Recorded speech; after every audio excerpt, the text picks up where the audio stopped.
બગદાણના નવનીતભાઈ એની પર જે આ પ્રસંગ બન્યો હતો એની માટે સમાજના બધા આગેવાનો અહીંયા ભેગા થયા અને માનનીય મુખ્યમંત્રી સીએમને અમે લોકો રજૂઆત કરવા ગયા હતા અને અંદર તટસ્થ તપાસ આવી જોઈએ એની માટે અમે લોકો બધા રજૂઆત.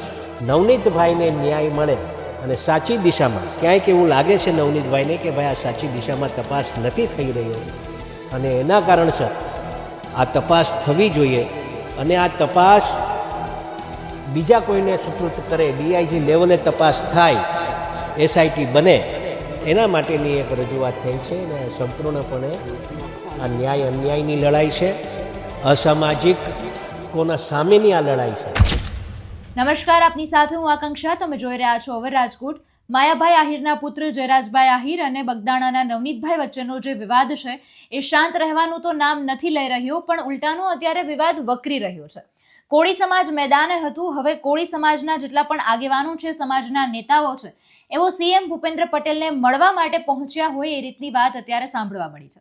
ટૂંકમાં સમજીએ તો બગદાણાના જે નવનીતભાઈ છે તેમણે એવા આક્ષેપ કર્યા છે કે એમને જે ઢોર મારવામાં આવ્યો છે, એમના જે હાથપગ ભાંગી નાખવામાં આવ્યા છે, એમની સાથે આ જે ઘટના બનવા પામી છે તેની પાછળ માયાભાઈ આહિરના પુત્ર જયરાજભાઈ આહિરનો હાથ છે. ઘટના એવી હતી કે કાર્યક્રમ દરમિયાન માયાભાઈ આહિર પોતે મેનેજિંગ ટ્રસ્ટી નામના એક હોદ્દાની વાત કરી દે છે અને ત્યાર પછી નવનીતભાઈ માયાભાઈને ફોન કરે છે કે મેનેજિંગ ટ્રસ્ટી નામનો કોઈ હોદ્દો નથી, બધા ટ્રસ્ટી જ છે. ત્યાર પછી માયાભાઈ આહિર પોતે માફી માંગતા હોય એ રીતનો વિડીયો પણ બનાવે છે.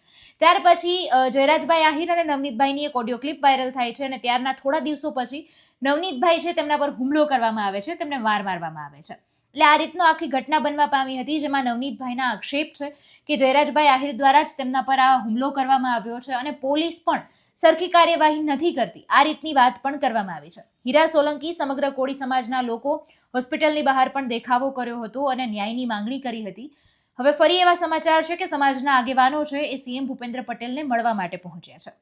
ખાસ અત્યારે આપણે વાત કરીએ તો 5 જાન્યુઆરી સવારે કોળી સમાજના ધારાસભ્યો છે, સાંસદ સભ્ય ગાંધીનગર પરસોત્તમ સોલંકીના નિવાસ સ્થાને આવી પહોંચ્યા અને ત્યારબાદ મુખ્યમંત્રી સાથે મુલાકાત કરી આ કેસની ન્યાયિક તપાસ કરવામાં આવે આ રીતની માંગણી કરવામાં આવી છે. બગદાણા ધામના જે સેવક છે નવનીત બાલદિયા પર આ જે હુમલો છે, ન્યાયિક તપાસની માંગ કરવામાં આવી છે. જૂનાગઢના સાંસદ રાજેશ ચુડાસમા, ભાવનગરના સાંસદ નિમુબેન બાંભણિયા, સુરેન્દ્રનગરના સાંસદ ચંદુ શિહોરા, કેબિનેટ મંત્રી કુંવરજી બાવળિયા, પરસોત્તમ સોલંકી, હીરા સોલંકી સહિત 15 ધારાસભ્યોએ મળીને મુખ્યમંત્રીને આ વાતની રજૂઆત કરી છે. ખાસ આ મામલાને લઈને તપાસની આપણે વાત કરીએ તો એસઆઈટીની રચના પણ કરવામાં આવી છે. મુખ્યમંત્રી સાથેની મુલાકાત બાદ રાજુલાના ધારાસભ્ય હીરા સોલંકીએ એ રીતે વાત કરી છે કે અમારી લડાઈ કોઈ સમાજ સામે નથી, કોળી સમાજના યુવક પર આ રીતે જે હુમલો થયો છે તેમાં તેમને ન્યાય મળવી જોઈએ, ન્યાયિક તપાસ થવી જોઈએ, એ જ અમારી માંગણી છે. મુખ્યમંત્રી સાથે મુલાકાત કરીને સ્પેશિયલ ઇન્વેસ્ટિગેશન ટીમની રચના કરી તપાસ કરાવવાની માંગણી કરી છે અને મુખ્યમંત્રી દ્વારા અમને યોગ્ય તપાસની ખાતરી આપવામાં આવી છે.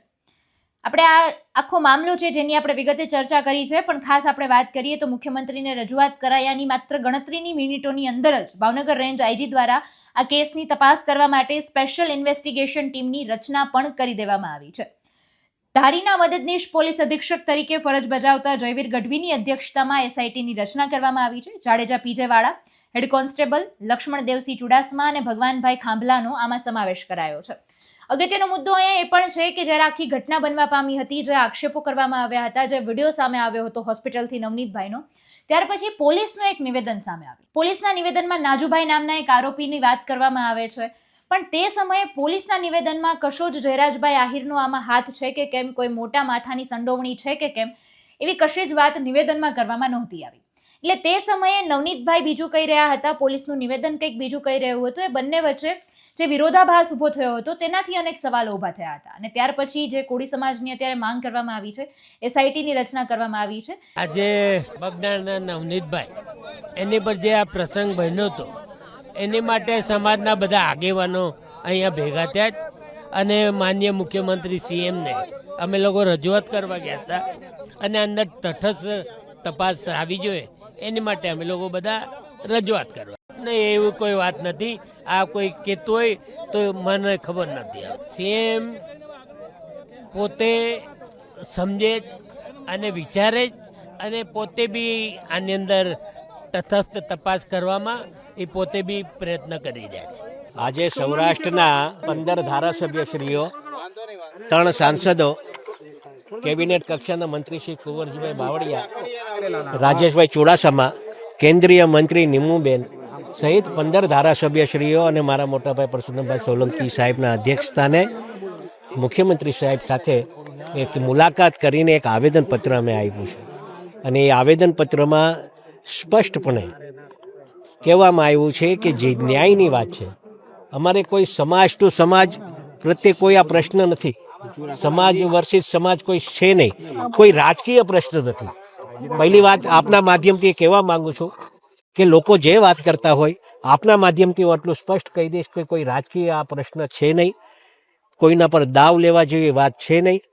નવનીતભાઈને ન્યાય મળે અને સાચી દિશામાં ક્યાંક એવું લાગે છે નવનીતભાઈને કે ભાઈ આ સાચી દિશામાં તપાસ નથી થઈ રહ્યો અને એના કારણસર આ તપાસ થવી જોઈએ અને આ તપાસ બીજા કોઈને સુપૃત કરે, ડીઆઈજી લેવલે તપાસ થાય, એસઆઈટી બને, એના માટેની એક રજૂઆત થઈ છે. અને સંપૂર્ણપણે આ ન્યાય અન્યાયની લડાઈ છે, અસામાજિક કોના સામેની આ લડાઈ છે.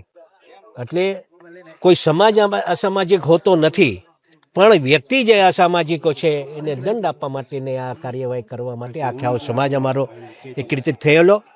અને આજે સમાજના 15 ધારાસભ્યશ્રીઓ સૌરાષ્ટ્રના, 3 સાંસદો સહિત અમે મુખ્યમંત્રી સાહેબને એક રજૂઆત કરી છે અને મને લાગે છે કે આના પર સંપૂર્ણપણે ન્યાય મળે એવું કામ થશે. જયરાજભાઈ હશે જો આમાં તોમતદાર, તો જયરાજભાઈ બી આવી જશે. જે તોમતદાર હશે, જે વાસ્તવિક, અમે કોઈનું નામ લેવા માંગતા નહીં, પણ ક્યાંક ને ક્યાંક એવું લાગે કે કદાચ કોઈક આમાં વ્યક્તિગત કોઈ સંડોવણી જેની હશે એ વિઝ્યુઅલ તપાસવામાં આવશે, કોલ ડિટેલ્સ તપાસવામાં આવશે અને એમાં પછી જે કોઈ દોષી હશે એના પર કાર્યવાહી કરવામાં આવશે. એ થોડીક મને એવું ક્યાંક ને ક્યાંક એવું લાગ્યું કે થોડીક ઝડપથી આ નિવેદન આપવામાં આવી ગયું હતું અને તપાસ વ્યવસ્થિત દિશાએ નહોતી થઈ. અને એના પછી જે તપાસ થઈ રહી છે એ અમને લાગે છે કે આ તપાસ સાચી દિશાએ થવા માંડી છે. ત્યાં મુખ્યમંત્રી સાહેબે સ્પષ્ટ કીધું છે કે આમાં જે ન્યાયની વાત હશે, જે સાચું હશે એ જ કરશે. સરકાર એમાં સહયોગ આપશે. ના, દબાણની કોઈ વાત નથી. અમે સ્પષ્ટ ને આપના માધ્યમથી એક અમારા સમાજને એક વિનંતી કરું છું, આપના માધ્યમથી બધા પરથી, કે કોઈ સમાજ પ્રત્યે કોઈ ટીકા ટિપ્પણી ખોટી ન કરે, કોઈ બેનો દીકરીઓ ઉપર ટીકા ટિપ્પણી ન કરે. આ આપણે જે નવનીતભાઈને ન્યાય મળવા માટેની વાત છે, નવનીતભાઈને ન્યાય અપાવવા માટેની વાત છે અને સાચી દિશાએ તપાસ થઈ અને જે કોઈ આમાં દોષી થશે એને કાર્યવાહી થાય એવી માત્ર ને માત્ર અમારે આવેદનપત્ર એક આપવામાં આવ્યું છે. બસ સાહેબે એ જ કીધું છે કે સાચી દિશાએ તપાસ થશે અને આમાં કોઈ રાજકીય, બીજી વાત એક કરું, કોઈ રાજકીય દાવપેચ આમાં લેવા માંગતા નથી. જે કોઈ મીડિયાના માધ્યમથી ઘણીવાર મેં આમાં જોયું છે કે હીરાભાઈને આનો વાંધો છે, હીરાભાઈને આના સાથે વાંધો છે, તો એવું બિલકુલ બી નહીં, બિલકુલ બી છે નહીં. ને ક્યારેય આવા દાવપેચ લેવા માટે હું ક્યારેય કામ કર્યું નથી ને આ ભવિષ્યમાં બી ક્યારેય આવું કામ કરીશ નહીં. માત્ર ને માત્ર આ તો ન્યાય અને અન્યાયની લડાઈ છે અને અમે માનીએ છીએ કે જે લોકો સાથે આ બનાવ બન્યો છે એને ન્યાય મળે એ માટેની જ આ સંપૂર્ણપણે વાત છે. એટલે આ મુદ્દો છે સતત વણસી રહ્યો છે. આવનારા સમયમાં ખબર પડશે કે નવી અપડેટ સામે શું આવશે, ખરેખર આખી હકીકત શું બની છે અને ઘટના શું કામ બનવા પામી છે. સમગ્ર મુદ્દો અત્યારે અનેક સવાલો મનમાં ઉભા કરી રહ્યો છે. આવનારા સમયમાં ખબર પડશે કે નવી શું અપડેટ આવે છે. સમગ્ર મુદ્દાને આપ કઈ રીતે જુઓ છો એ કમેન્ટમાં જણાવજો. ફરી મળીશું. હમણાં રજા આપશો. નમસ્કાર.